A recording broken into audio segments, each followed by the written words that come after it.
Ya, baik.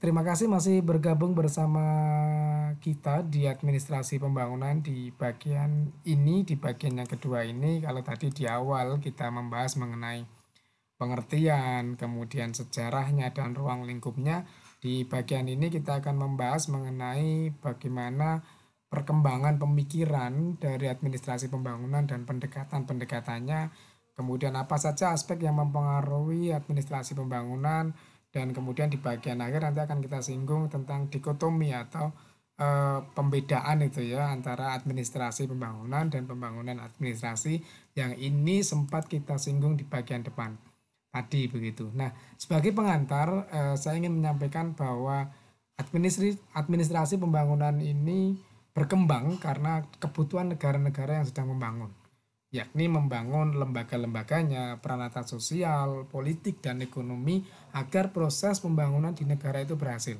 Dari sudut praktek dan ekonomi tentu ada dua hal yang besar tadi akan kita bahas di akhirnya nanti, bahwa ini adalah usaha untuk atau berhubungan dengan administrasi dan juga pembangunan. Nah, namanya pembangunan ya, biasanya yang melakukan proses ini adalah mereka adalah negara-negara yang berkembang begitu, yang sedang berkembang, yang sedang membangun. Seperti Indonesia misalnya. Dan umumnya ini memang tidak diterapkan di negara maju, meskipun secara administrasi negara, ya negara maju juga masih terus aktif memperbaiki diri dan kehidupan masyarakatnya. Nah, demikian latar belakang perbedaan antara keduanya terletak pada dua aspek. Bagaimana tingkat perkembangan sosial ekonomi dan sosial politik sebagai ukuran kemajuan.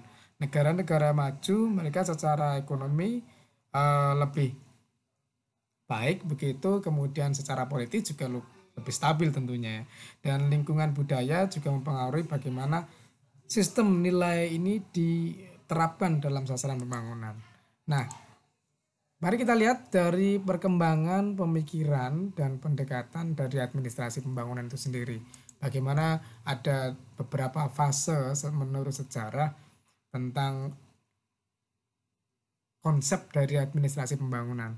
Di mana fase yang pertama ini dimulai pada 1900-an, begitu mulai ada dikotomi dari antara politik dan administrasi ini yang dimulai oleh para tokohnya ini yang mengatakan bahwa politics and administration ada dua fungsi pokok pemerintahan yang berbeda. Jadi lokus dari administrasi negara ini berpusat pada birokrasi penyelenggaraan negara. Agar apa? Agar efisien dan efektif. Kemudian eh, ini baru kemudian mendapat legitimasi dari para akademisi di 1920-an, bahwa paradigma ini memperkuat paham bahwa ada dikotomi, ada perbedaan itu ya, yang soal politik ini harus dipisahkan dengan administrasi gitu ya. Administrasi ini harus bebas dari unsur-unsur politis di situ ya, dari ilmu politik itu sendiri. Nah, ini mulai dikonkretkan di tahun 1927. Yang ini fase yang kedua, ini paradigma yang kedua. Dan prinsip administrasi ketika muncul eh, teori-teori, muncul kajian-kajian, muncul penelitian, tren baru mengenai administrasi ini. Ini jadi ya dikatakan para administrator menjadi ahli yang cakap di bidangnya. Pada puncak reputasinya tahun 1930-an ini mendapatkan sumbangan dari berbagai bidang, dari industri dan pemerintahan misalnya. Dari paradigma yang kedua ini. Ada tulisan-tulisan yang kemudian eh, meskipun kemudian ada juga kritik tajam gitu ya. Bahwa prinsip administrasi ini ada prinsip tandingannya begitu. Jadi semakin konkret antara pembedaan dari politik dari administrasi. Nah, paradigma yang ketiga ini tahun 1950-an ini ada kritik tajam tadi sampaikan di depan bahwa administrasi negara ini kembali ke disiplin ilmu terdahulunya yakni ilmu politik ini ya. Jadi urusannya ya birokrasi pemerintahan dan kekurangan hubungan dengan fokusnya tadi. Ya, pada singkatnya paradigma ketiga ini mencoba menetapkan kembali hubungan konseptual administrasi dengan ilmu politik begitu. Meskipun kemudian nanti di akhirnya dinyatakan tidak lagi dianggap bagian dari ilmu politik. Ini melakukan protes gitu ya tadi yang disampaikan. Jadi tumbuhnya studi kasus tentang sarana antara pembangunan administrasi. Untuk lebih jelasnya nanti ada di buku yang kami share nanti ada mengenai pembahasan mengenai fase ini. Jadi mulai ada konsep manajemen yang lebih jelas antara eh, politik dan administrasi. Nah, kemudian fase yang keempat ini adalah munculnya orientasi terhadap kebijakan publik. Jadi pemecahan tentang ilmu-ilmu administrasi ini. Pada paradigma fase ini, ilmu administrasi menawarkan teknik yang kemudian lebih keahlian dan spesialisasi begitu ya. Jadi tidak ditafsirkan dengan hubungan dengan institusi, tapi secara filosofis, norma dan etis gitu. Negara dalam hal tersebut akan menjadi sesuatu yang mempunyai pengaruh terhadap kepentingan masyarakat. Demikian lokus administrasi tidak hanya bicara soal negara, tapi juga bicara soal hal-hal yang di luar konteksnya dengan pemerintahan, politik pemerintahan, yakni kemudian pihak swasta yang mempengaruhi aturan secara umum yang kemudian disebut dengan kebijakan publik. Bagaimana pendekatannya? Nah, ini pendekatan mengenai administrasi pembangunan. Ada dua pendekatan dari bicara mengenai pendekatan ini adalah teleologi dan deontologi.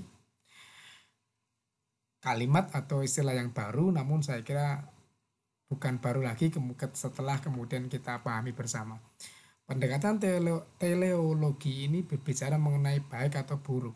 Ini berpangkal pada sesuatu hal itu dilihat dari tujuannya akhir atau tujuan akhirnya. Acuan utamanya adalah nilai kemanfaatan yang akan diperoleh atau dihasilkan. Tujuan akhirnya. Tujuannya itu baik atau buruk begitu ya. Ini dilihat dari konsekuensi keputusan atau tindakan yang diambil. Ini diukur dari pencapaian sasaran kebijakan publik. Bagaimana pertumbuhan ekonominya, bagaimana pelayanan kesehatannya, bagaimana kesempatan dalam mengikuti pendidikan, kualitas lingkungan dan sebagainya. Bagaimana kemudian dalam pendekatan ini kepentingan umum, kepentingan publik secara umum ini menjadi tolak ukur begitu. Kalau itu menyenangkan atau kalau itu mengutamakan atau membuat orang banyak ini lebih mudah, maka itu dianggapnya baik. Jadi konteksnya adalah tujuan akhirnya begitu. Nah, kemudian satu lagi yang kedua pendekatan yang lain yang namanya deontologi. Ini pendekatan benar atau salah. Ini kalau saya boleh sampaikan sederhana, kalau teleologi tadi bicara soal baik atau buruk, tujuan akhirnya, benar atau salah ini adalah caranya, begitu prosesnya. Prinsip-prinsip moral yang harus ditegakkan karena ada kebenaran yang ada di dalamnya. Ini tidak terkait dengan akibat atau konsekuensi di akhirnya. Proses administrasi harus dilandaskan pada nilai-nilai moral yang mengikat gitu ya. Kalau menurut Immanuel Kant menyatakan bahwa imperatif dan kategoris tidak membenarkan pelanggaran atas tujuan apapun. Karena itu meskipun karena itu masyarakat dirugikan atau jatuh korban. Jadi ini menarik kalau bicara baik atau buruk, benar atau salah. Sebagai ilustrasi sederhana ketika ada orang yang kemudian mencuri untuk membelikan obat untuk ibunya. Misalnya demikian ilustrasinya. Nah, mencuri itu adalah prosesnya. Meskipun kemudian kalau pendekatan teleologi ini benar gitu ya. Oke lah diterima karena ini perbuatan baik, dedikasi, pengabdian kepada sang ibu. Tapi kalau melalui pendekatan deontologi ini salah karena mencuri apapun alasannya adalah salah begitu ya. Jadi benar atau salah ini terkait dengan cara atau prosesnya, sedangkan teleologi ini adalah tujuan akhirnya. Seperti itu. Jadi keharusannya adalah yang baik, yang bagaimana yang baik. Seharusnya yang seperti apa? Idealnya adalah kemudian kedua pendekatan ini ya dilakukan itu. Jadi caranya benar, tujuannya baik. Gitu. Caranya salah, tujuannya buruk. Itu tidak selalu memang, tapi kemudian yang ideal adalah tadi kedua pendekatan ini bisa berlaku begitu. Baik, kita akan meneruskan diskusi mengenai apa saja aspek-aspek yang mempengaruhi administrasi pembangunan. Ada 5 aspek di sini Bapak Ibu. Politik, ekonomi, sosial budaya, ilmu dan teknologi, lingkungan, dan aspek institusional. Tentu ini bukan hal yang baru saya kira. Penjelasan ini akan banyak ditemui dimanapun dan saya hanya akan menyampaikan secara sekilas. Tentu saja ya kalau bicara tentang administrasi atau proses pembangunan itu politik sangat penting begitu ya.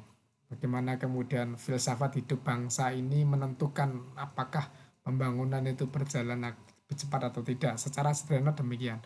Bagaimana komitmen dari para elit kekuasaan atau pemerintahan terhadap proses pembangunan. Bagaimana kemudian politik di suatu negara itu stabil atau tidak. Bagaimana perkembangan di bidang politik ini menunjang usaha pembangunan. Kemudian bagaimana antara proses politik dan proses administrasi ini. Politik dan juga birokrasi tentu. Bagaimana kemudian kebijakan atau hubungan politik luar dengan luar negeri.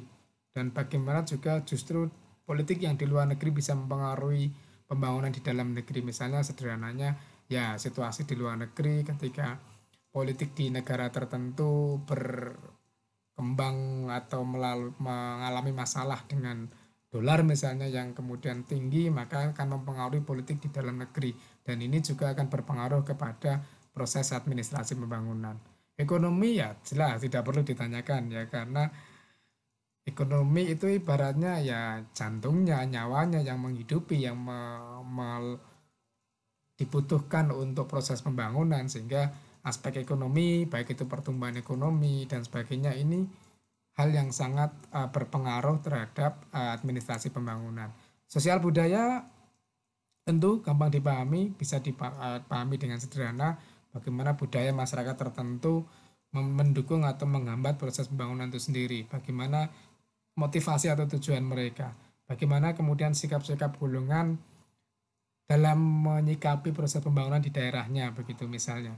Bagaimana kemudian masalah sosial budaya ini memerlukan perhatian dari proses administrasi pembangunan. Secara sederhana seperti itu. Perkembangan ilmu teknologi dan lingkungan jelas karena ini merupakan sumber atau sarana atau tools atau alat yang dapat mempermudah proses pembangunan. Kalau kemudian dikuasai atau kalau kemudian sebaliknya ketika ilmu teknologi ini berkembang pesat sedangkan kita tidak bisa menguasainya maka tentu akan berpengaruh pada administrasi pembangunan yang kita miliki. Lingkungan jelas karena itu akan mempengaruhi potensi-potensi yang ada di sekitar kita. Dan yang terakhir ini adalah institusional atau institusi, lembaga-lembaganya. Ini semua berkaitan dengan empat hal yang di atas tadi itu tadi. Karena mereka akan terlembagakan begitu ya. Kalau tidak diatur dalam konteks lembaga tentu akan sangat repot begitu ya. Kita tentu punya lembaga yang berhubungan dengan ilmu teknologi, lingkungan, kementerian sosial budaya juga ada yang mengurusi ekonomi dan juga politik begitu. Ya, saya kira itu dan kemudian yang bagian terakhir kita akan bahas bagaimana dikotomi antara administrasi pembangunan dan pembangunan administrasi dan juga akan kita nanti membahas menyimpulkan dari bagaimana pemikiran itu sampai ke titik yang ada di saat ini. Ya, administrasi pembangunan tadi sempat dibahas di awal ini adalah upaya atau cara untuk mengubah keadaan suatu negara yang diinginkan, yang ke arah yang lebih diinginkan. Ini secara sederhana, pengertian sederhana begitu. Sedangkan pembangunan administrasi ini adalah yang dibangun itu administrasinya gitu ya. Untuk memperbaiki, membangun, meningkatkan kinerja administrasi negara agar berkembang untuk lebih baik. Untuk apa pembangunan administrasi? Ya untuk melakukan administrasi pembangunan. Jadi kedua-duanya saling berkelindan, saling membutuhkan, saling saling diperlukan begitu ya. Karena sebuah konsep administrasi selalu diharapkan mampu meningkatkan kinerja pembangunan untuk semakin lebih baik begitu. Ya, namun kadang juga tidak semua sadar bahwa konsep pembangunan ini berpengaruh pada perkembangan administrasinya. Jadi kembali lagi ke situ. Sehingga oleh karena itu administrasi pembangunan ini juga harus mampu menyentuh tatanan administrasi publik yang ada di sana.